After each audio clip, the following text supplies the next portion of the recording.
Kumusta mga boss? Kumusta din ang biyahe nyo? Ayan no, update po tayo.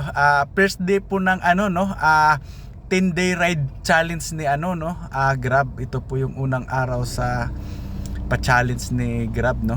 So ayun mga boss no, update po tayo sa biyahe natin no. Medyo matumal mga boss talaga. Medyo maliit ang pamasahe pero damihan lang po natin.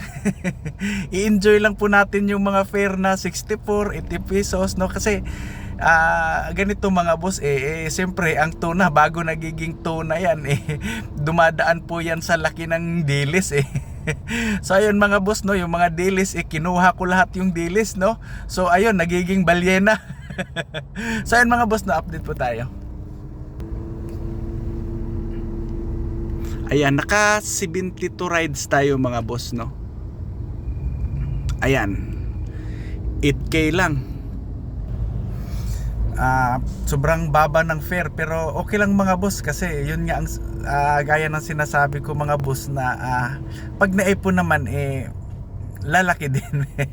So ayun mga boss no, sa mga lahat ng mga TNBS dyan no, tiyaga lang po tayo mga boss. Ako ang dami kong nakitang kanina sa ibang TNBS no, na naawa din ako.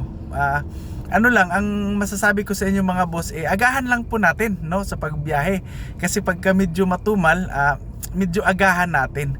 At doon po sa mga ang daming tanong sa akin pinagbintangan pa akong bumaba yung KGR hindi pa po yan, mas bababa pa yan, yung win streak na yan bababa pa yan. Yun nga yung lagi kong sinasabi mga boss na kami dito dumaan ho kami sa ang incentives 120 na lang sa isang araw. So sa isang linggo mga boss hindi aabot ng 1,000.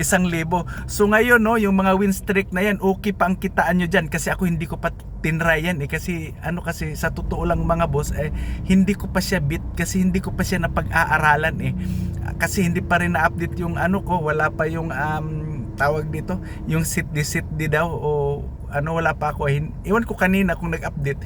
So ayun mga boss no, tiyaga lang no, taga InDrive dyan, tiyaga lang po tayo kasi ako ang puso ko nasa InDrive din kasi siyempre nandyan din yung kapatid ko so medyo tiyaga lang din no, nakakatuwa lang kasi okay din naman ang biyahe niya, okay din naman. So tiyaga, agahan lang mga boss, yun lang po ang ko sa inyo, agahan kasi ang InDrive naman pagka medyo nakita ng system din dyan na medyo masipag-sipag ka babatuhan ka rin ng babatuhan ng booking na unlimited So tiyaga lang kahit yung papiso-piso kasi ako 64 pesos, 80 pesos so pinagtiyagaan ko so naka 8K din. So ayun mga boss no, sa mga bumabiyahe pa ngayon lagi po tayong mag-iingat mga boss no, and God bless po sa ating lahat mga bossing.